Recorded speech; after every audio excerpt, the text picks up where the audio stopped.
Good morning बच्चों, आइए करते हैं हमारा start LMR, last minute revision. Last minute revision का मतलब क्या होता है? लास्ट मिनट रिवीजन मतलब हम एग्जाम पे टाइम पे किस तरीके से पढ़ाई करें, एग्जाम में किस तरीके से प्रिपरेशन करें। हम जब एग्जाम देने जाएंगे वो 3 घंटे का हमारा जो ड्यूरेशन होगा पेपर का, उसमें हम लोग कैसे प्रिपेयर करें और कैसे वहां पे हम टारगेट करें हमारे एग्जाम को, और किस तरीके से एटलीस्ट 50 से 60 नंबर की हमारी आम शब्दों में जुगाड़ हो जाए, तो वो हम इस वीडियो में स्टार्ट करेंगे। चलिए आइए स्टार्ट करते हैं हमारा लास्ट मिनट रिवीजन। पहले मैं उन बच्चों के लिए बात करूं कि जो ये बोलते हैं कि सर क्या पढ़े लास्ट टाइम पे कैसे किया जाए। सर आप तो ये बता दो कि 45 to 50 मार्क्स और 60 मार्क्स कैसे आ जाएं। तो भैया सबसे पहले वही बताने वाला हूं। सबसे पहले आप लोग को वही बताया जाएगा कि किस तरीके से 50 नंबर कवर किए जाएं। मैं अभी भी बता रहा हूं, कंपनी लॉ में 50 नंबर लाना बहुत आसान सी चीज है। बस वो बच्चा डर कहां जाता है, इतनी बड़ी मॉडल को देखने के बाद। इतनी बड़ी मॉडल को देखने के बाद वो ना अपना रहता है ना पराया रहता है, और सीधा जाने क्या क्या बातें करने लग जाता है। तो ध्यान रखना, पहले हम यहां पे डिस्कस करेंगे कि किस तरीके से हमारे एग्जाम में 50 नंबर आए। ये आपके सामने एक शीट दिखेगी। ये शीट में आपको कुछ चैप्टर्स दिखेंगे, जाने माने चैप्टर हैं, जैसे कि share capital, debt instrument and deposits, dividend, accounts and audit, general meeting, director, KMP। बेटा ध्यान रखना, इंस्टीट्यूट का एक टारगेट रहता है।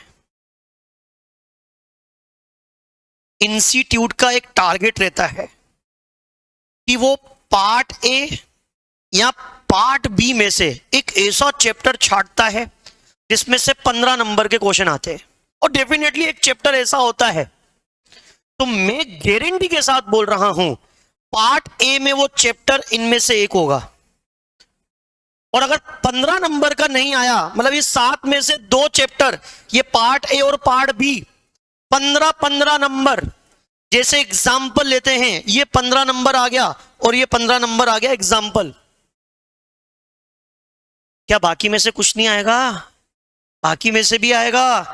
ये इंस्ट्रूमेंट में से 8 नंबर का आएगा, डिविडेंड में से 7 नंबर का आएगा, अकाउंट्स में से 10 नंबर का आएगा मेरे बच्चे, डायरेक्टर 10 नंबर का, KMP 10 नंबर का।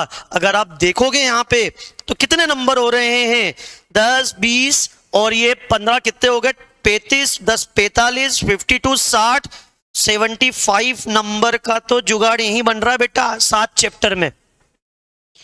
और 75 नंबर का यहां से अगर हमने अटेम्प्ट कर लिया तो 50 नंबर तो कहीं नहीं गए।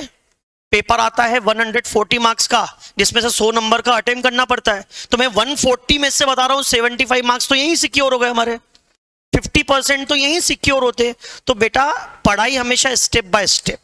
तो LMR एनालिसिस में हम यही करने वाले हैं कि हमको पढ़ाई कैसे करनी चाहिए। जब हम पिछला JIGL का पेपर दे के आए तो हमारी स्ट्रेटेजी क्या रहनी चाहिए उसके बारे में तो सुनना मेरे बच्चे। स्टेप नंबर 1, हम लोगों को पहले ये 7 चैप्टर करने हैं। ये 7 चैप्टर सबसे पहले करने हैं, क्योंकि हमारे 50 नंबर की जुगाड़ तो यहीं से लगनी है, पार्ट ए और पार्ट बी मिला के, लेकिन अच्छे से करना है।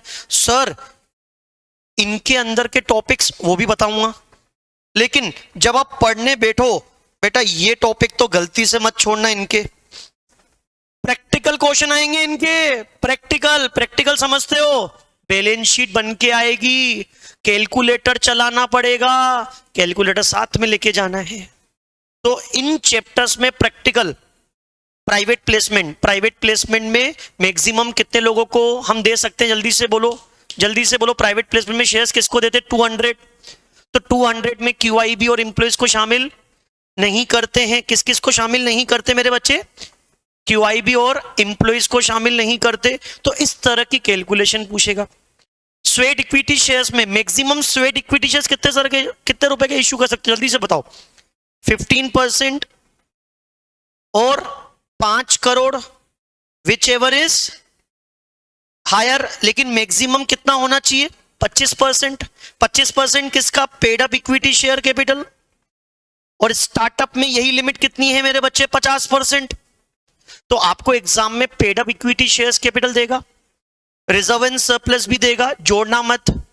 यहां पे स्वेड इक्विटी शेयर्स में सिर्फ क्या देखते हैं, paid up equity share capital. क्या देखी जाती है, paid up equity share capital, वो देखी जाती है। तो paid up equity share capital का कितना परसेंट निकाला जाएगा मेरे बच्चे, 15%, और 5 crore whichever is higher in a financial year।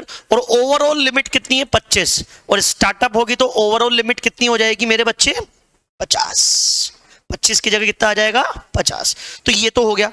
Buyback, buyback में भी प्रैक्टिकल क्वेश्चन बनता है मेरे बच्चे, जिसमें हमको एग्जाम में क्या पूछता है कि 10% तक बायबैक करेंगे तो क्या पास करना पड़ेगा, बीआर। 10% से ज्यादा होगा तो क्या पास करना पड़ेगा, एसआर। 10% किसका लेते हैं, जल्दी से बताओ, 10% किसका लेते हैं मेरे बच्चे, 10% किसका लेते हैं, जल्दी से, ऑनलाइन वाले बच्चे भी बता सकते हैं जल्दी से। 10% paid up equity share capital plus free reserve plus securities premium,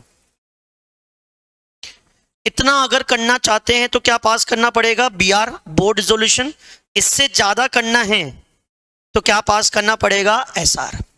ये सारे टॉपिक के प्रैक्टिकल क्वेश्चंस की मेरी एक वीडियो भी है, उस वीडियो में मैंने सिर्फ प्रैक्टिकल क्वेश्चंस करवाए हैं। तो अगर आप ये टॉपिक डिटेल में देखना चाहते हैं तो इनके क्वेश्चंस भी गिवन हैं, और अगर आपको वो वीडियो ना मिले तो आप मुझसे मांग सकते हैं, ठीक है, लेकिन करके जरूर जाना बेटा।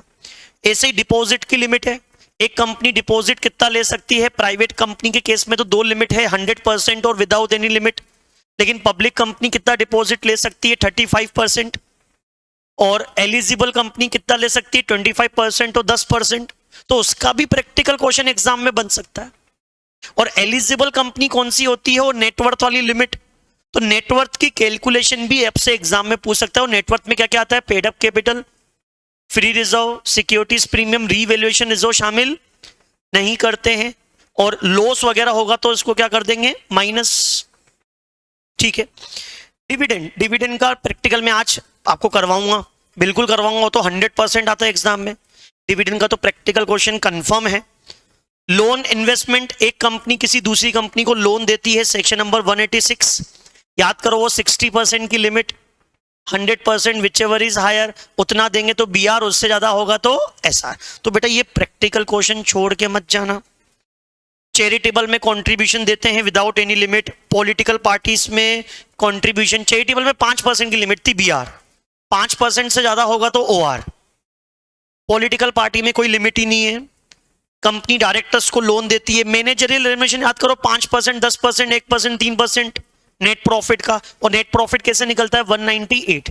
तो मैं अभी भी बोल रहा हूं, इन सबके अगर आपको प्रैक्टिकल क्वेश्चन चाहिए तो मेरी एक अलग से वीडियो बनी हुई है, वहां पे अपन ने प्रैक्टिकल, लेकिन मेरा मतलब ये है कि इनको छोड़ के मत जाना बेटा। तो देखो 75 की जुगाड़ तो यहां पे हो गई थी। फिर उसके बाद हमको ये 6 टॉपिक पढ़ के जाने, स्टेप नंबर 2, ये 6 टॉपिक। स्टेप नंबर 1 मैं लिख देता हूं आप लोगों के लिए। स्टेप नंबर 1, जब हम एग्जाम देके आएंगे जेआईजीएल का, तो सर्वप्रथम सबसे पहले हमको ये 7 चैप्टर करने हैं।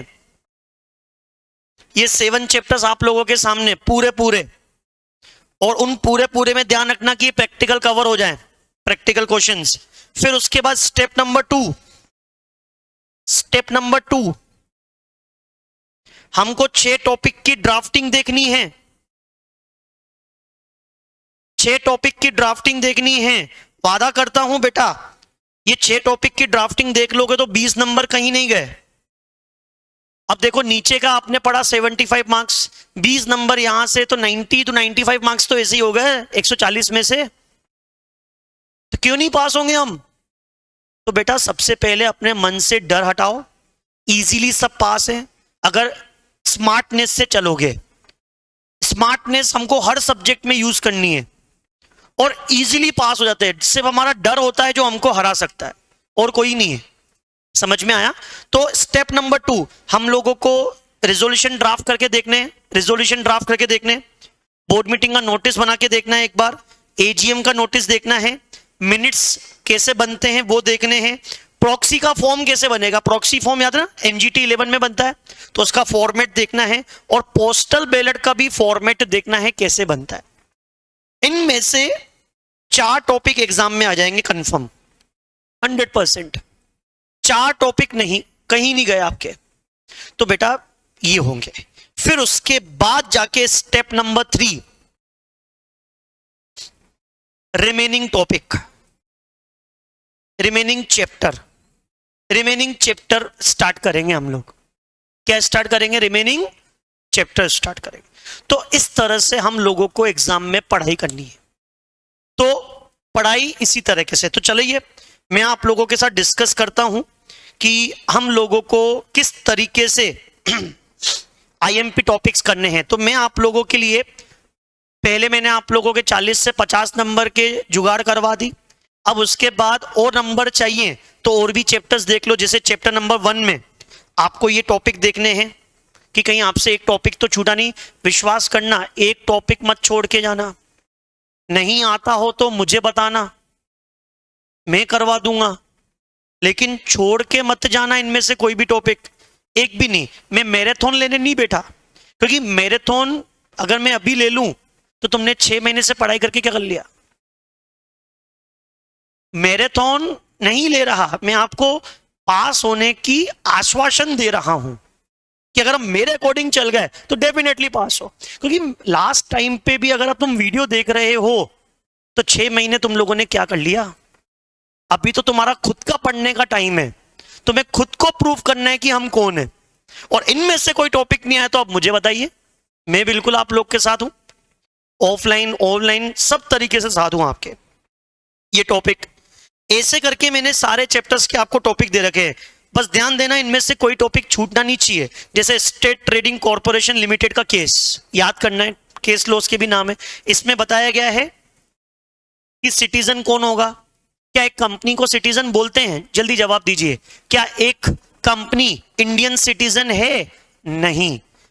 और वो कहां लिखा हुआ है? इस केस में।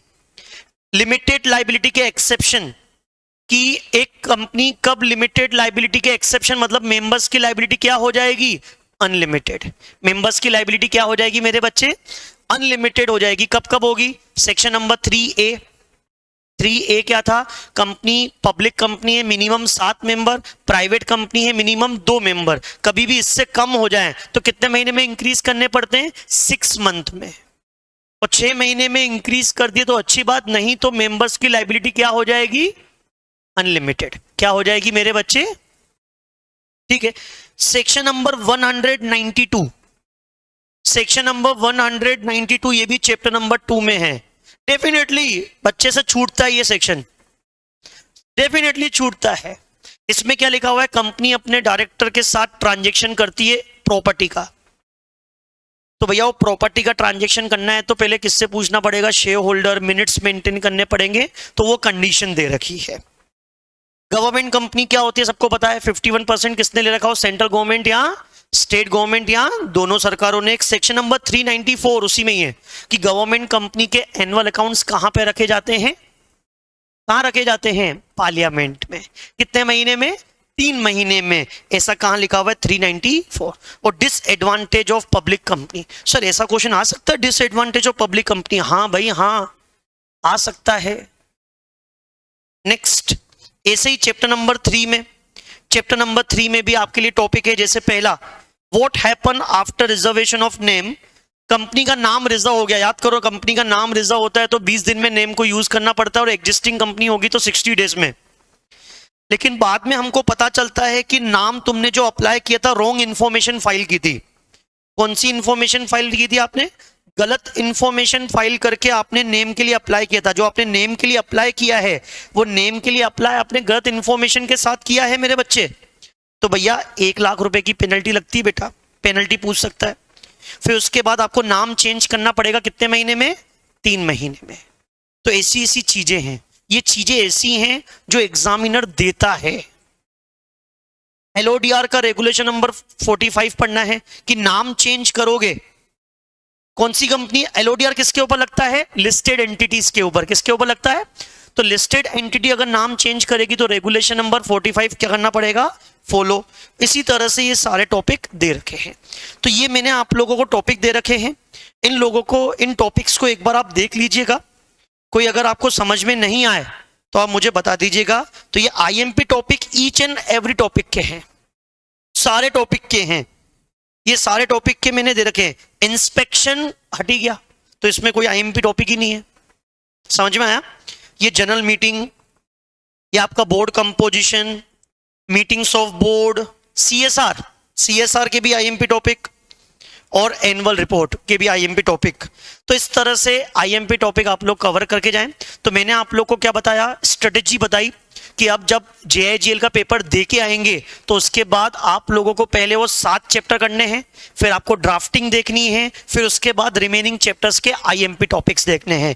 मैं आश्वासन देता हूं कि कंफर्म आप लोग पास हो, डेफिनेटली आप लोग इस तरह से पास हो जाएंगे। चलो, अब मेरा दूसरा वादा कि सर जो 3 घंटे का एग्जाम होता है उसमें कैसे परफॉर्म किया जाए। वो 3 घंटे के एग्जाम में वो क्या हो जाता है सर, कोई भूत वूत लगता है क्या कि हम भूल जाते हैं वहां पे चीजें, तो उसके बारे में बताता हूं। तो देखो, हमारा एग्जाम पेपर इस तरीके से आता है। हमारे एग्जाम में 16 पेज का पेपर आता है, 16 पेजेस। फर्स्ट ऑफ ऑल सबको पता है, एग्जाम सेंटर पे जाएंगे, एक आई कार्ड लेके जाना है, आई कार्ड पे सीएस की साइन होनी चाहिए और एडमिट कार्ड ले जाना है। ये 2 चीजें आपको साथ में कैरी करनी है। पानी की बोतल भी लेके जानी है, मैं मैसेज कर दूंगा सब लोगों को, ठीक है, जिन जिनका नंबर है मेरे पास, ठीक है। तो ये चीजें ध्यान रखना।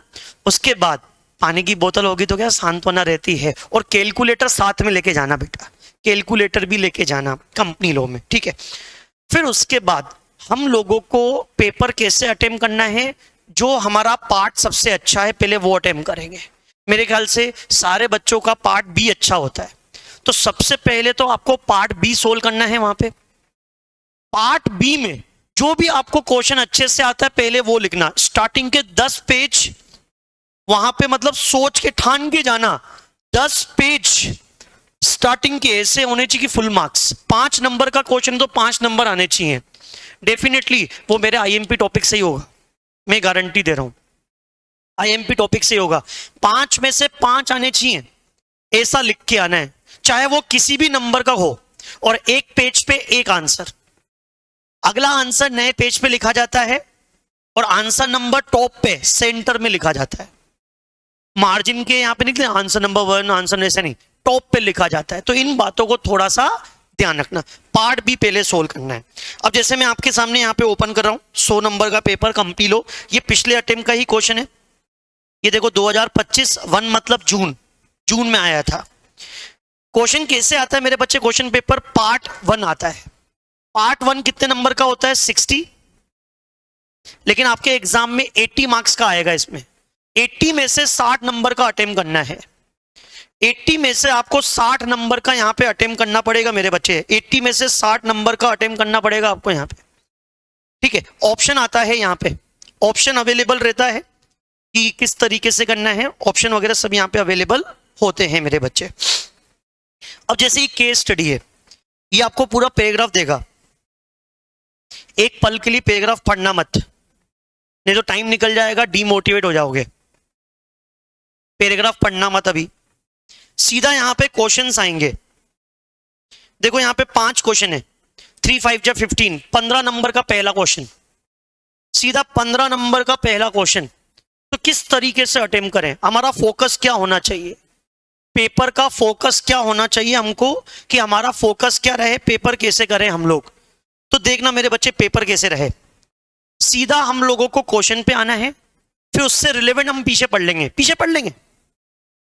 अगर आपको पहले पढ़ना है तो पढ़िए, मैं मना नहीं कर रहा, मैं सिर्फ उनके लिए बात कर रहा हूं जो बच्चे डरे रहते हैं, मैं उनके लिए बता रहा हूं। अच्छे बच्चे तो पहले पढ़ेंगे, लेकिन ऐसे करके भी कर सकते, कैसे, पहले क्वेश्चन पढ़ लो, फिर समझ में नहीं आए तो हम पीछे देख लेंगे। तो देखो, कैन अ डायरेक्टर, 3 नंबर का क्वेश्चन है, can a director of company allow transposition of name in the share certificate, advise the board whether SH4 is required to be executed. अब ये ट्रांसपोजिशन ऑफ नेम क्या होता है, trans मतलब change, position position मतलब आपको पता होगा कि जॉइंट शेयर होल्डर ए, बी और सी ने मिलकर अगर किसी कंपनी के शेयर्स ले रखे तो उनको क्या बोलते हैं? Joint share holder. क्या बोलते हैं मेरे बच्चे? जॉइंट शेयर होल्डर अगर शेयर्स खरीदते हैं, जैसे ए, बी और सी ने खरीदे हैं, तो रजिस्टर ऑफ मेंबर में नाम किसका आएगा? तीनों का। तीनों का नाम कैसे आता है? जैसे पहले बी का लिख दिया, सी का लिख दिया, फिर ए का लिख दिया। ये होता है फर्स्ट होल्डर, ये होता है सेकंड होल्डर, ये होता है थर्ड होल्डर। तो ये सीक्वेंस कौन बताता है? जब शेयर्स खरीदते हैं तब। सर हमने सीक्वेंस नहीं बताया था, तो सीनियरिटी के हिसाब से। सर सीनियरिटी एज वाइज नहीं, नंबर ऑफ शेयर्स। अब मुझे बताओ, अगर आपने 100 शेयर्स लिए हैं तो कोई तो रेशो होगा। मान लो रेशो है 5:3:2, तो जिसके पास 5वां हिस्सा है, मतलब ज्यादा हिस्सा है, उसका नाम पहले आएगा। अगर आपने सीक्वेंस नहीं बताया तो, और सीक्वेंस बताया है तो उसी सीक्वेंस में नाम आ जाएगा। और समझ में आया? और आपको तो पता होना चाहिए, जनरल मीटिंग का नोटिस, वोटिंग करने का राइट किसको होता है? जिसका नाम फर्स्ट होल्डर में। तो क्या ये अपनी पोजीशन चेंज कर सकते हैं? Trans position. ए बोलता है बी को कि भैया अब मेरा नाम आ जाए फर्स्ट होल्डर में, तू थर्ड होल्डर पे आ जा, थोड़ी इज्जत मुझे भी मिल जाए, मुझे भी नोटिस आना चाहिए। चलते अपन तीनों ही मीटिंग में, तू बता देता है हमको कोई दिक्कत नहीं, लेकिन मेरे पास भी आना चाहिए, मेरे को भी थोड़ी इज्जत। तो क्या फर्स्ट होल्डर में वो अपना नाम लिखवा सकता है? क्या फर्स्ट होल्डर में अपना नाम लिखवा सकता है? इसी को बोलते हैं ट्रांसपोजिशन। इसी को क्या बोलते हैं मेरे बच्चे?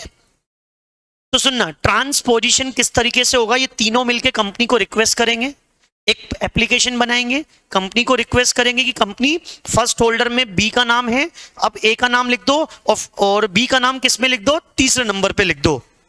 कंपनी को इन्फॉर्म कर दो, कंपनी लिख देगी।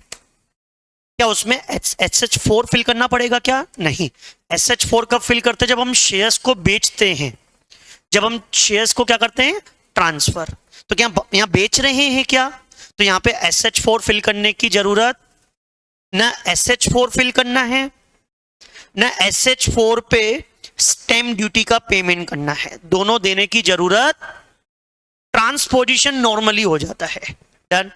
पहला क्वेश्चन 3 नंबर का सीधा आंसर देना है, हमको प्रोविजन लिखना है और नीचे बस लिखना है hence as per the above provision we can say कि SH4 एग्जीक्यूट करने की जरूरत। दूसरा, can a company be incorporated in the name and style of Rimjhim tourism corporation limited? क्या इस नाम से कंपनी हम बना सकते हैं? तुम कंपनी सेक्रेटरी हो, बताओ। छोटा सा आंसर आएगा। जब भी हम कंपनी बनाते हैं तो कंपनी का नाम किसी और से मिलता जुलता, किसी LLP, किसी कंपनी, किसी रजिस्टर्ड ट्रेडमार्क से मिलता जुलता, इवन सेंट्रल गवर्नमेंट की नजरों में भी अनडिजायरेबल होना नहीं चाहिए। लेकिन जो ये वर्ड है ना, वर्ड टूरिज्म कॉर्पोरेशन, ये वर्ड सेंट्रल गवर्नमेंट ने बोल रखा है कि हमारी नजरों में अनडिजायरेबल है। सेंट्रल गवर्नमेंट ने बोल रखा है कि ये टूरिज्म कॉर्पोरेशन हमारी नजरों में क्या है? अनडिजायरेबल। और अगर आपको ये नाम यूज करने, जैसे आपको इंडिया लगाना है, स्टेट लगाना है अपने नाम में, तो आपको किसकी अप्रूवल लेनी पड़ती है? सेंट्रल गवर्नमेंट या फिर स्टेट गवर्नमेंट। इसकी अप्रूवल लेनी पड़ती है सेंट्रल गवर्नमेंट या स्टेट गवर्नमेंट। तो ये टूरिज्म कॉर्पोरेशन वर्ड इसके लिए बोला गया है, किसकी अप्रूवल लेनी पड़ेगी आपको? Central government. किसकी अप्रूवल लेनी पड़ेगी? बिना सेंट्रल गवर्नमेंट की अप्रूवल लिए, सेक्शन नंबर 4 में है और उसके रूल्स में बताया गया है ये। तो सेंट्रल गवर्नमेंट की क्या लेनी पड़ेगी मेरे बच्चे? अप्रूवल। नेक्स्ट, नॉर्मल, इसका तो सिंपल आंसर आ जाएगा। Comment on the validity of action of secretarial officer in refusal of inspection of register of deposit. याद करो, डिपॉजिट्स याद है? अब डिपॉजिट्स का एक रजिस्टर मेंटेन होता है जिसमें डिपॉजिट होल्डर्स के क्या लिखे हुए होते हैं? नाम। जिसमें किसके नाम लिखे हुए होते हैं मेरे बच्चे? जल्दी से बताओ। इंस्पेक्शन करना है तो कौन कर सकता है और कहां जाके कर सकता है? रजिस्टर ऑफ डिपॉजिट का इंस्पेक्शन कहां होगा और कौन करेगा? आप लोग क्या बोलोगे? रजिस्टर्ड ऑफिस में चल जाओ। कौन करेगा? मेंबर करेगा। कोई और करेगा तो फीस लगेगी। फीस कहां लिखी हुई है? AOA। बेटा ये प्रोविजन लिखा हुआ है रजिस्टर ऑफ मेंबर में, रजिस्टर ऑफ डिवेंचर में, एनुअल रिटर्न में, ये वहां दे रखा है। रजिस्टर ऑफ डिपॉजिट वाले प्रोविजन में इंस्पेक्शन का प्रोविजन ही नहीं है, घर जाके चेक कर लेना। रजिस्टर ऑफ डिपॉजिट का इंस्पेक्शन कोई कर ही नहीं सकता, लो ही साइलेंट है। तो लो साइलेंट है तो यहां पे हम बोलेंगे सेक्रेटरियल ऑडिटर ने आपको इंस्पेक्शन करने से मना किया, क्या वो सही है? हाँ सही है, क्योंकि लो में ही इंस्पेक्शन करने का नहीं दे रखा। रजिस्टर ऑफ डिपॉजिट के टॉपिक में इंस्पेक्शन का प्रोविजन ही नहीं है, तो आप इंस्पेक्शन कर ही नहीं सकते, लो साइलेंट है। डन मेरे बच्चे। तो यहां पे सेक्रेटरियल ऑडिटर की डिस्क्रिशनरी है, हाँ भी बोल सकता है, ना भी बोल सकता है। ना कर दिया, हाँ कर दिया, तुम कुछ नहीं कर सकते। डन मेरे बच्चे। मैं आपका ये क्वेश्चंस पढ़ा के आपका मेंटलिटी बता रहा हूं कि मैंने आपको आईएमपी टॉपिक बताया ना, तो आईएमपी टॉपिक्स में कहीं ना कहीं ऐसी लाइनें होती हैं जिनके ऊपर वो क्वेश्चन बनाएगा। आप देख रहे होंगे उनके ऊपर ही क्वेश्चन बन रहे हैं, छोटी छोटी लाइनों के ऊपर। In the light of provision of company act 2013 examine whether S Nagori and associate can appointed as a statutory auditor. सबसे पहले ये इंडिविजुअल है कि फर्म है, पार्टनरशिप फर्म है कि इंडिविजुअल? सोल प्रोप्राइटरशिप है। क्या है ये? Sole proprietorship. जल्दी से बताओ ऑडिटर कितने समय के लिए अपॉइंट होता है? ऑडिटर कितने समय के लिए अपॉइंट होता है? 5। जिस मीटिंग में अपॉइंट होता है फर्स्ट एजीएम, कब तक अपॉइंट रहता है? 6ठी एजीएम तक। तो कितने साल तक वो अपॉइंट रहेगा? 5 साल तक। कितने साल तक अपॉइंट रहेगा? काम अच्छा लगा तो रीअपॉइंट, काम अच्छा लगा तो रीअपॉइंट। लेकिन कुछ स्पेसिफाइड कंपनीज हैं, सेक्शन नंबर 139 सबसेक्शन नंबर 2, कोई बता सकता है कौन सी कंपनी है? कुछ स्पेसिफाइड कंपनी है, listed company, listed company, public company जिसकी पेड अप शेयर कैपिटल कितनी हो? बोलो भाई बोलो, सबके एग्जाम हैं। 10 करोड़। लोन का अमाउंट कितना हो पब्लिक कंपनी का? 50 करोड़। ऐसी प्राइवेट कंपनी जिसकी पेड अप शेयर कैपिटल कितनी हो मेरे बच्चे? 50 करोड़। लोन का अमाउंट कितना हो? 50। ये 5 तरह की कंपनियां होती हैं। इन 5 कंपनियों को इन 5 कंपनियों को ऑडिटर अपॉइंट करना है। तो इंडिविजुअल होगा तो कितने साल के लिए? 5, 1 term of consecutive 5 years. And firm होगी तो कितनी टर्म्स के लिए अपॉइंट करेंगे? 2, है ना? तो 5 + 5 कितना हो जाएगा? 10 साल के लिए। कितने साल के लिए मेरे बच्चे? 10 साल के लिए। तो मुझे बताओ ये इंडिविजुअल की फर्म है, इंडिविजुअल कितने साल के लिए अपॉइंट होगा? 5। बस हम चेक कर लेते हैं, अब पीछे आना पड़ेगा। क्या ये लिस्टेड कंपनी है? क्या ये लिस्टेड कंपनी है? कौन सी कंपनी? ठीक है, कौन सी कंपनी है? देखो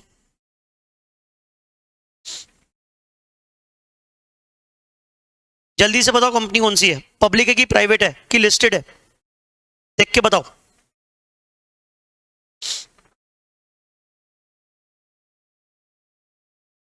ये देखो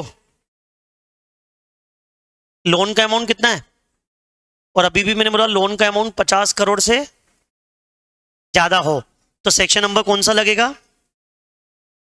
मैंने आपको 5 कंपनियां बताई थी लिस्टेड। कौन सी कंपनी बताई? एक कौन सी बताई? पब्लिक जिसकी पेड अप शेयर कैपिटल कितनी हो? 10 करोड़। क्या 10 करोड़ है क्या? पब्लिक कंपनी है ना ये रही। कौन सी कंपनी है? पब्लिक। 10 करोड़ की पेड अप कैपिटल है क्या? 6 करोड़ है। फिर एक और चीज बताइए, पब्लिक कंपनी जिसका लोन का अमाउंट कितना हो? 50 करोड़। क्या ज्यादा है 50 करोड़ से? हाँ। तो कौन सा सेक्शन लग गया मेरे बच्चे? 139 सबसेक्शन नंबर 2। और हम बोलेंगे कि इसको हम कितने साल के लिए अपॉइंट करेंगे? 5। कितने साल के लिए अपॉइंट करेंगे? बोलो एक बार। 5 साल के लिए अपॉइंट किया जाएगा। कितने साल के लिए अपॉइंट किया जाएगा मेरे बच्चे? 5 साल। 5 साल से ज्यादा के लिए इसको अपॉइंट नहीं कर सकते। मैक्सिमम कितने साल के लिए अपॉइंट कर सकते हैं? तो अब ये बोल रहा है कि इसको हमने अपॉइंट कर दिया था, इसका टाइम खत्म हो गया, क्या इसको रीअपॉइंट कर सकते हैं? क्या इसको रीअपॉइंट कर सकते हैं? नहीं। सेक्शन नंबर 139 सबसेक्शन नंबर 2 5 कंपनियों पे एप्लीकेबल है, उसमें से ये सेक्शन लग रहा है। क्या इस कंपनी के ऊपर ये सेक्शन लग रहा है? हाँ। तो ये सेक्शन क्या बोलता है? इंडिविजुअल होगा तो मैक्सिमम कितने समय के लिए, उसके बाद उसको रीअपॉइंट, तो उसको बोलेंगे टाटा बाय बाय, हो गया। तो मैं रीअपॉइंट अब कर, तो क्या इसको रीअपॉइंट कर सकते हैं? नहीं। अगर ये पार्टनरशिप फॉर्म होगी तो 5 साल के लिए वो करते। अच्छा, ये अगर यहां पे 50 करोड़ से कम होता तो भी इसको रीअपॉइंट कर सकते थे, सबसेक्शन नंबर 1 लग जाएगा फिर। बहुत बढ़िया। Next, advise the director how the instrument evidence creating a charge to be file with register is verified. पढ़ो इस क्वेश्चन को, बताओ क्या आंसर आना चाहिए। एडवाइस करना है डायरेक्टर को, how the instrument evidencing creation of charge to be file with ROC is verified. ये बोलना चाह रहा है जो चार्ज के इंस्ट्रूमेंट होते हैं, चार्ज के इंस्ट्रूमेंट का वेरिफिकेशन किससे करवाएंगे। ये टॉपिक चार्ज में सीधा सीधा लिखा हुआ है, वेरिफिकेशन ऑफ इंस्ट्रूमेंट के नाम से। और वेरिफिकेशन किससे करवाते हैं मेरे बच्चे, वेरिफिकेशन किससे करवाया जाता है मेरे बच्चे, इंस्ट्रूमेंट्स का वेरिफिकेशन। तो उसमें लिखा हुआ है अगर प्रॉपर्टी आउटसाइड इंडिया सिचुएटेड है तो कौन करेगा, और इंडिया में सिचुएटेड है प्रॉपर्टी तो कौन करेगा। अगर आउटसाइड इंडिया में सिचुएटेड तो 4 जने करते हैं, और इंडिया में सिचुएटेड तो कितने जने करेंगे, 3। कोई बता सकता है 4 जने कौन, मैसेज करके ही बता सकते हैं चैट पे। सीएस करेगा क्या, पूछ रहा हूं। कंपनी करेगी, और कंपनी कैसे करेगी, अपनी सील लगवा के। कैसे करेगी, सील लगा के। कौन साइन करेगा मेरे बच्चे, कंपनी करेगी। कंपनी कैसे करेगी मेरे बच्चे, अपनी सील लगा के उसके ऊपर क्या करेगी, साइन करेगी। या कंपनी का डायरेक्टर करेगा, या कंपनी का सीएस करेगा, या फिर authorise person of bank, charge holder का ऑथराइज पर्सन। ये ऊपर कंपनी के हो गए, चौथा वाला पॉइंट किसका हो गया, चार्ज होल्डर का। लेकिन अगर प्रॉपर्टी कहां पे सिचुएटेड है, इंडिया में, तो कंपनी को हटा दो, बस कौन करेगा, डायरेक्टर, सीएस, या फिर ऑथराइज पर्सन ऑफ बैंक। तो ध्यान रखना, वहां पे हमको कूल माइंड रहना है, क्वेश्चन को अच्छे से पढ़ना है, समझना है कि हमसे क्या पूछना चाह रहा है। ठीक है, ऐसे ही क्वेश्चन नंबर 2, क्वेश्चन नंबर 2 का ए कहना, independent director of public limit listed company file a complaint with NCLT. नहीं, out of syllabus sir, out of syllabus बेटा। ये टॉपिक ऑपरेसिव मिसमैनेजमेंट अब एग्जाम से हट गया है, सबको पता है, सिलेबस हमारा रिड्यूस हो गया है। तो ये चैप्टर अब ये टॉपिक हमारे में नहीं रहा। ये कॉम्प्रोमाइज अरेंजमेंट में लास्ट में आता था, ऑपरेसिव मिसमैनेजमेंट, अब ये सिलेबस में नहीं रहा। नेक्स्ट, ये लो, पढ़ो मन में, बताओ इसका आंसर। बहुत सिंपल आंसर है।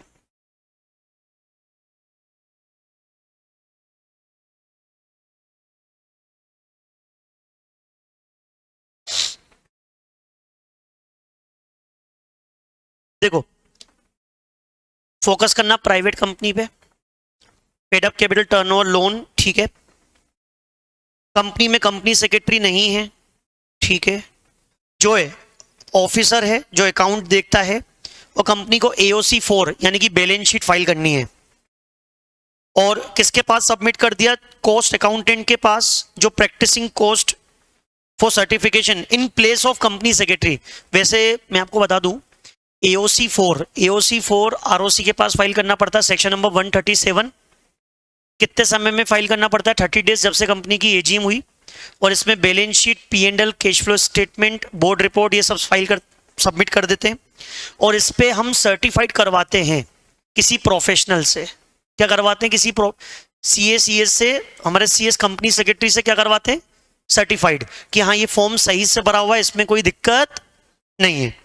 अब कंपनी में CS नहीं है, तो इन्होंने कॉस्ट अकाउंटेंट के पास भेज दिया। किसके पास भेज दिया, कॉस्ट अकाउंटेंट के पास भेज दिया। तो आप बताओ, with given the information examine with reference to the provision of company act this and this, क्या AOC 4 का सही में सर्टिफिकेशन करवाना जरूरी है। सर ऐसा तो हमने पढ़ा ही नहीं।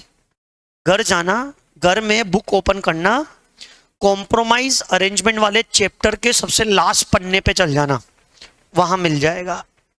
और क्या मिलने वाला है, सुनना, कि सभी को सर्टिफाइड करवाना है, सभी को AOC 4 को क्या करवाना है, सर्टिफाइड। लेकिन जो स्मॉल कंपनी है और OPC, आपको पता ना स्मॉल कंपनी OPC के ऊपर पेनल्टी 50% है, उनके ऊपर थोड़ा 50% कर रखा है। उसी तरह से ओपीसी और स्मॉल के लिए बोल रखा है कि इनको सर्टिफाइड करवाने की जरूरत नहीं है। तो आप फटाफट से देख लो ये स्मॉल कंपनी है क्या? स्मॉल कंपनी मतलब 440। सर इसकी लिमिट चेंज हो गई है बेटा, वो अभी से एप्लीकेबल नहीं है, नेक्स्ट अटेम्प्ट से एप्लीकेबल है। अभी तो आपको पुरानी याद करनी है जो कितनी है, 440। कितनी है? 4 करोड़ की पेड अप कैपिटल है, टर्नओवर 40 करोड़ का है। तो ये कौन सी कंपनी हो गई? तो हम यहां पे नीचे लिखेंगे कि ये गिवन क्वेश्चन में स्मॉल कंपनी है, यानी कि हम लोगों को स्मॉल कंपनी की प्रोविजन में लिमिट लिखनी है, फिर हमको कंक्लूजन में देना है कि ये स्मॉल कंपनी है और स्मॉल कंपनी को एओसी 4 को सर्टिफाइड करवाने की जरूरत। ये आंसर डन। 3 नंबर का आंसर। एग्जाम में ध्यान रखना ज्यादा बड़ा आंसर नहीं हो जाए, क्योंकि पेपर पूरा सोल्व करना है। 100 मार्क्स का पेपर सोल्व करोगे, 100% चांस है कि अपन पास है। Next, what are the consequences when public limited companies incorporated by furnishing. आपने कंपनी बनाई और कंपनी बनाते समय आपने फॉल्स इंफॉर्मेशन दे दी, सेक्शन नंबर 7, सबसेक्शन नंबर 7। अगर आपने कंपनी बनाते समय फॉल्स इंफॉर्मेशन दी है और उनको पता चल गया तो क्या होगा? सिंपल सी बात, एक ही चीज होगी, सेक्शन नंबर 447 के बेसिस पे क्या लग जाएगी? पेनल्टी, फ्रॉड की पेनल्टी। ये तो पेनल्टी सबको याद ही है, 447 की पेनल्टी। साथ ही साथ आपका केस कहां पे रेफर किया जाएगा? एनसीएलटी के पास। लिखा हुआ है सेक्शन नंबर 7 सबसेक्शन नंबर 7 में, देख लेना किसके पास रेफर किया जाएगा? एनसीएलटी। एनसीएलटी सुनवाई करेगा और सुनवाई करने के बाद ऑर्डर पास करेगा। क्या ऑर्डर पास करेगा? पहला, तुम्हारी कंपनी का मैनेजमेंट कैसे होगा। दूसरा, तुम्हारे मेंबर्स की लायबिलिटी अनलिमिटेड। तुम्हारे मेंबर्स की लायबिलिटी, अभी मैंने याद है इंपॉर्टेंट टॉपिक लिखवाया था, when liability of member become unlimited. Important, उसी में जाके पढ़ लेना, मिल जाएगा। सेक्शन नंबर 7 सबसेक्शन नंबर 7 मिल जाएगा कि एनसीएलटी ऑर्डर पास कर देगा कि तुम्हारे मेंबर्स की लायबिलिटी क्या? अनलिमिटेड, या कंपनी का वाइंड अप, या कंपनी का स्ट्राइक ऑफ, या any other order as may be prescribe. 5 point, इन 5 में से एक ऑर्डर पास करेगा। Next, pre certification of e form. क्या हमको ई फॉर्म को प्री सर्टिफाइड, अभी अभी एओसी 4 को याद है सर्टिफाइड किससे करवाते? सर्टिफाइड त्रिमूर्ति है, CA, CS, cost accountant, company secretary, chartered accountant, cost accountant, जो प्रैक्टिस में हो। किसमें हो? क्या सर्टिफिकेशन करवाना जरूरी है? हाँ, लेकिन स्मॉल कंपनी को करवाने की जरूरत, ये चैप्टर नंबर 1 में मिल जाएगा आपको टॉपिक। ये topic pre certification of E forms chapter number 1 में मिल जाएगा। स्ट्रेट थ्रू प्रोसेस, सर ये क्या होती है? स्ट्रेट थ्रू प्रोसेस भी चैप्टर नंबर 1 में मिल जाएगा। क्या होता है स्ट्रेट थ्रू प्रोसेस? का मतलब होता है ऐसी प्रोसेस जो ऑटोमेटिक होती है, जिसमें ह्यूमंस की जरूरत नहीं होती। किसकी जरूरत नहीं होती? इंसानों की। जैसे मैंने कोई काम एआई, सब एआई, एसटीपी, एसटीपी बोलते हैं इसको, STP, straight through processing, automated काम। 2 लाइनों की डेफिनेशन है चैप्टर नंबर 1 में, वो 2 लाइन ही लिखने। 3 नंबर में 2 लाइनें। हाँ बेटा, जितना कंटेंट आता है उतना ही लिखना है, ठीक है। और कंसीक्वेंसेस क्या है अगर ई फॉर्म फाइल करने में किसी प्रोफेशनल ने झूठा दे दिया? 447 की पेनल्टी। अरे ऑफिसर्स के ऊपर तो किसकी पेनल्टी लगा दोगे आप लोग? 447। बोलो आया समझ? अरे हाँ कि ना? किसी को डाउट हो तो चैट बोर्ड पे लिख सकता है, ऑफलाइन वाले बच्चे पूछ सकते हैं। है किसी को? नहीं। ई नंबर मैं आपको बता रहा हूं कि वहां पे हमको 3 घंटे में नहीं डरना है, क्वेश्चन वैसे ही आएंगे जैसे आप चाहते हो, बिल्कुल कूल माइंड के साथ पढ़ना है, ठीक है। Board of director of hub link logistic private limited pass a resolution on 2 जनवरी 2 जनवरी 2005 को इन्होंने रेजोल्यूशन पास किया। लिख लेता हूं मैं, 2 जनवरी 2025 को रेजोल्यूशन पास किया to remove the auditor. Auditor को रिमूव करना है। कोई सेक्शन बताओ, कोई तो सेक्शन बताओ। 140 सबसेक्शन बताओ। सबसेक्शन नंबर 1 रिमूवल, 2 में आता है रिजाइन, ठीक है। तो अगर कोई भी ऑडिटर को रिमूव करना है, किसको रिमूव करना है मेरे बच्चे? क्या तुम लोग को पता है रिमूव करने के लिए क्या क्या कंप्लेंट्स चाहिए होते हैं? एक तो सेंट्रल गवर्नमेंट की अप्रूवल और स्पेशल रेजोल्यूशन पास, और उसको सुनवाई का मौका देना चाहिए। रिमूव करने से पहले किसका मौका? ये 3 कंडीशन थी। तो देखना, इसको रिमूव कर रहे हैं और रिजोल्यूशन पास किया है। कौन सा किया है बताया नहीं, बिफोर द टाइम, यानी कि रिमूवल ही हो रहा है, ठीक है। देयर आफ्टर कंपनी ने OR पास कर लिया। कौन सा रेजोल्यूशन पास किया, जबकि पास क्या करना था, क्या पास करना था रिमूवल के लिए, SR। इन्होंने क्या पास करा, ठीक है। क्या रिमूव हो गया, क्या रिमूव करना सही था, नहीं, इनप्रॉपर था। आपने उसको सुनवाई का मौका भी नहीं दिया, सेंट्रल गवर्नमेंट की भी अप्रूवल चाहिए, स्पेशल रेजोल्यूशन पास करना था, तो इस तरह से उसका रिमूवल इनवैलिड है, उसका अपॉइंटमेंट रहेगा, उसको आप रिमूव, और कंपनी के ऊपर क्या लग जाएगी, पेनल्टी, ठीक है। नेक्स्ट क्वेश्चन आ गया, वही क्वेश्चन आ गया जिसका तुम्हें इंतजार था, जो मैंने बोला था, वादा किया था कि मैं करवाऊंगा, डिविडेंड का प्रैक्टिकल क्वेश्चन। ये डिविडेंड का प्रैक्टिकल क्वेश्चन है जो पिछली बार एग्जाम में आया था।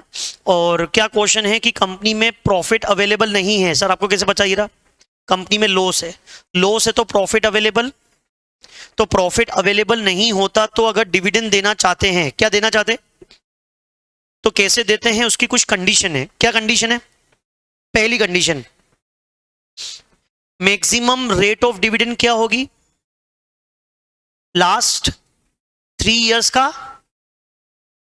एवरेज। दूसरा, मैक्सिमम कितना विड्रॉ कर सकते हैं, जल्दी से बताओ, करंट ईयर में प्रॉफिट नहीं है तो क्या हम डिविडेंड दे सकते हैं, हाँ। किस में से दे सकते हैं, लास्ट ईयर्स के रिजर्व्स में से, जिसको क्या बोलते हैं, फ्री रिजर्व। तो उसके लिए कुछ कंडीशंस थी, मैक्सिमम कितना विड्रॉवल, 10%। कितना विड्रॉवल, 10% किसका लेते हैं, paid up share capital plus free reserve. और विड्रॉ करने के बाद अगर कोई लॉस है या प्रेफरेंस शेयर्स का डिविडेंड है तो उसको पहले क्या किया जाएगा, सेट ऑफ, डिविडेंड से पहले क्या किया जाएगा। और चौथी कंडीशन क्या थी कि रिजर्व विड्रॉ करने के बाद रिजर्व्स में कितना रिमेनिंग बचना चाहिए, बोलो कितना बचना चाहिए। लेकिन यहां पे 15% किसका, पेड अप शेयर कैपिटल का, किसका। चलो 1 बाय 1 सोल्व करते हैं। ये पिछले 3 सालों का एवरेज, जल्दी से, पिछले 3 सालों का एवरेज 20, 10 और 30। पिछले 3 सालों का एवरेज 20, 10 और क्या था, 30। एवरेज कैसे निकालते हैं, तीनों का जोड़ के डिवाइड बाय 3, तो ये कितना परसेंट आ गया, कितना परसेंट आ गया। अब इसको वैल्यू में कन्वर्ट करो, 20% डिविडेंड देना है, 20% किसका, डिविडेंड को किससे मल्टीप्लाई करते हैं जो वैल्यू आ जाए, किससे करते हैं, paid up capital. Paid up equity कितनी है, 20% 30 करोड़ का कितना आ जाएगा, 6 करोड़। कितना आ जाएगा, तो ये कंपनी कितना डिविडेंड देगी, 6 करोड़। ये कंपनी कितना डिविडेंड देगी, 6 करोड़ का डिविडेंड देगी। तो परसेंटेज वाइज बात करें तो कितना परसेंटेज, 20। ये मैक्सिमम रेट है, मैक्सिमम रेट कितना, 20, या फिर बोले मैक्सिमम अमाउंट कितना, कितना, 6 करोड़। आया समझ। दूसरी कंडीशन, मैक्सिमम हम रिजर्व में से कितना विड्रॉ कर सकते हैं, 10%। किसका, पेड अप शेयर कैपिटल। जल्दी से बताओ पेड अप शेयर कैपिटल कितनी है, जल्दी से बताओ, पेड अप शेयर कैपिटल कितनी है मेरे बच्चे, पेड अप शेयर कैपिटल कितनी है। अब यहां पे बच्चे के दिमाग में आता है, सर प्रेफरेंस शेयर्स भी लेना है क्या। बेटा जब मैंने बोला पेड अप शेयर कैपिटल तो दोनों आ जाएंगी ना, तो 30 भी आएगा और 10 भी आएगा। सर फ्री रिजर्व, ये रहा फ्री रिजर्व, कितना है फ्री रिजर्व, 85। कितना है मेरे बच्चे, जोड़ो 85, कैलकुलेटर निकालो सभी बच्चे, 85 प्लस 30 प्लस 10 तो कितना हो गया, 125। 125 का 10% कितना आ जाएगा, 12.5 करोड़। कितना आ जाएगा, जल्दी से बताओ। पहली कंडीशन में कितना आया, 6 करोड़। दूसरी कंडीशन में कितना आया, हमेशा ध्यान रखना डिविडेंड कितना दे सकते हैं, which ever is lower, which ever is. तो अभी तो हम कितना आंसर बन रहा है हमारा, 6 करोड़। लेकिन अभी 2 कंडीशन और लिखना बाकी है। अभी तक तो कितना आंसर आ रहा है, 6 करोड़। डेफिनेटली एग्जाम में क्वेश्चन है बेटा, ध्यान रख लेना ये चीज। चलो हम रिजर्व से कितना विड्रॉ कर रहे हैं, 12.5 करोड़। क्या कोई लॉस वॉस है, 2 करोड़ का लॉस है। क्या प्रेफरेंस शेयर्स का डिविडेंड है? हाँ, ये 10% की रेट। 10 करोड़ का कितना आएगा? 10%, 10 करोड़ का कितना आएगा? 1 करोड़। और कितना आएगा? माइनस करो, कितना आ गया? नहीं, 10 कैसे आएगा? 12.5 में से 3 माइनस करो जल्दी से। 9 पॉइंट। अभी भी कौन सी लिमिट दिख रही है आपको? 6 करोड़ की। Which ever is lower, which ever is. अभी भी क्या बन रहा है हमारा? नेक्स्ट, रिजर्व्स में कितना रिमेनिंग बचना चाहिए? अरे कितना बचना चाहिए? 15% किसका? Paid up share capital. जल्दी से paid up share capital question में देख के बताओ कितनी है। जल्दी से बताओ पेड अप शेयर कैपिटल कितनी है? पेड अप शेयर कैपिटल बेटा सोचना ही नहीं है। इक्विटी प्रेफरेंस दोनों को मिल लो, जोड़ लो। कितना हो जाएगा? 40। 40 का 15% कितना?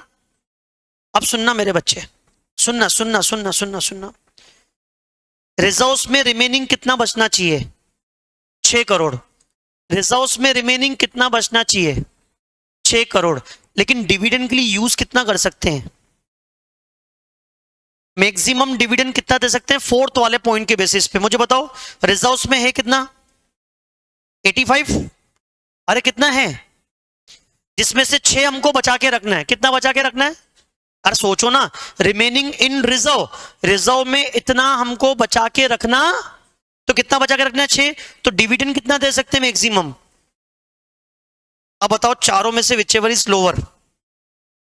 तो डिविडेंड हमारा आंसर क्या होगा?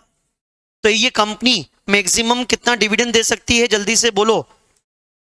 तो इक्विटी शेयर्स का डिविडेंड कितना और प्रेफरेंस शेयर्स का डिविडेंड कितना? 1 करोड़। अरे 1 करोड़ आया था ना। प्रेफरेंस शेयर्स भी पूछा है। प्रेफरेंस शेयर्स का कितना बन रहा है मेरे बच्चे? 1 करोड़। बोलो आया? अरे आया।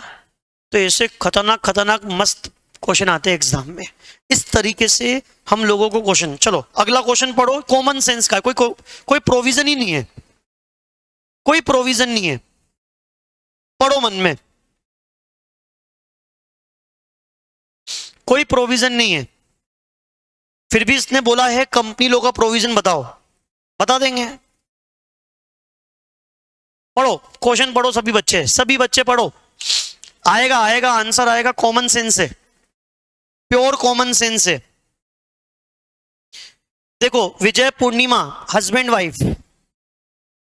विजय तो मेरा ही नाम है, ठीक है। ये कंपनी बनाई, प्राइवेट कंपनी, और जिसकी पूरी शेयर कैपिटल किसके पास है? विजय और पूर्णिमा के पास।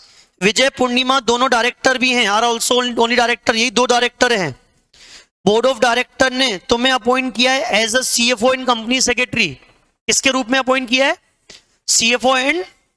सीएफओ का काम क्या होता है? फाइनेंशियल देखना। सीएस का काम कंप्लायंस देखना। नाउ विजय पूर्णिमा गए वर्ल्ड टूर। किस पे गए? अच्छा, वर्ल्ड टूर बिजनेस के लिए गए हैं कि पर्सनल गए हैं? पर्सनल गए हैं, ठीक है। जिसका खर्चा कितना आ रहा है? 5 लाख रुपए एक का। तो दोनों का कितना खर्चा आएगा? 10 लाख का खर्चा। और ये चाहते हैं कि हमारा ये खर्चा कौन भुगते? मतलब ये तो वही बात हो गई, खर्चा करो तुम, मजे लो तुम, पे कौन करे? कंपनी। बताओ, डायरेक्टर क्या पर्सनल यूज में ले सकता है पैसे? नहीं ले सकता।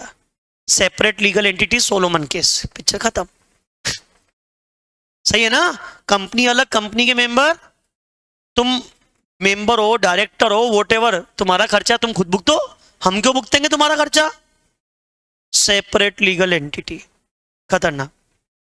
सोलोमन का केस, सेलोमन। बोलो आया समझ में? ऐसे डोरमेंट कंपनी से आ गया। डोरमेंट कंपनी में बताओ साल भर में कितनी बोर्ड मीटिंग हो सकती है? 6 महीने में, 1 साल में। और गैप कितना होना चाहिए 2 के बीच में? Minimum 90 days. क्या आरओसी आपको डोरमेंट कंपनी का स्टेटस देगा यदि आपके ओनरशिप में डिस्प्यूट चल रहा है? नहीं। अगर डिस्प्यूट चलेगा तो आप डोरमेंट कंपनी के लिए अप्लाई। आप मेरे आईएमपी टॉपिक में जाना, मैंने उसमें लिख के दिया है, बुक में है। ऐसी कब कब सिचुएशंस आती हैं जब जब आपको डोरमेंट कंपनी का स्टेटस नहीं मिलेगा, तो पूरी लिस्ट बनी हुई है बुक में।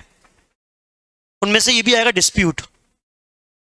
अगर आपके ऊपर कोई टैक्स ड्यू नहीं है, कोई टैक्स का अमाउंट ड्यू, लेकिन ड्यूटीज का अमाउंट ड्यू है। किसका अमाउंट ड्यू है? किसका अमाउंट ड्यू है? ड्यूटीज का अमाउंट ड्यू है। किसका अमाउंट ड्यू है मेरे बच्चे? ड्यूटीज का अमाउंट ड्यू है। तो क्या गवर्नमेंट कंपनी का स्टेटस मिलेगा? नहीं। चाहे टैक्स का अमाउंट ड्यू हो, चाहे ड्यूटीज का अमाउंट ड्यू हो, आपको गवर्नमेंट कंपनी का स्टेटस नहीं मिलेगा। ये लो, MSc 1 के 2 अटैचमेंट बता दो रिजोल्यूशन के अलावा। ये मत लिख देना बोर्ड रिजोल्यूशन, शेयर होल्डर का रिजोल्यूशन, उसके अलावा बताओ। उसके अलावा financial statement, statement of companies affair, auditor certificate, ये अटैच कर दो। बहुत सारे सर्टिफिकेट्स। बोलो आया समझ में? तो ये मैंने आप लोगों को सैंपल दिए हैं क्वेश्चन करने के। आया समझ में? तो इस तरीके से आपको एग्जाम में परफॉर्म करना है। मैंने सिर्फ परफॉर्म करना सिखाया है, पेपर सोल्व नहीं करवा रहा। पेपर सोल्व करने के लिए मैंने वीडियो बना के रखा है, उसमें आपको प्रीवियस 3 अटेम्प्ट के पूरे पेपर मिल जाएंगे सोल्व करे हुए मेरे, तो वो आप देख सकते हैं। तो ये मैंने आपको बताया, बिल्कुल काम रहना है। और जब आप पढ़ाई करो तो आपको थोड़ी सी डीप स्टडी करनी है। IMP टॉपिक पढ़ो तो भी क्या करनी है? डीप स्टडी करनी है। तो इस तरह से आप प्रिपेयर करें। मेरी शुभकामनाएं आपके साथ। All the best. अच्छा पेपर आप लोग करके आए। कोई डाउट आए तो प्लीज मुझसे पूछ लीजिएगा। ये मेरा कॉन्टेक्ट नंबर है। कोई भी डाउट हो, कोई भी चीज समझनी हो, आप बिंदास मुझे बता सकते हैं और व्हाट्सएप कर सकते हैं। Thank you so much.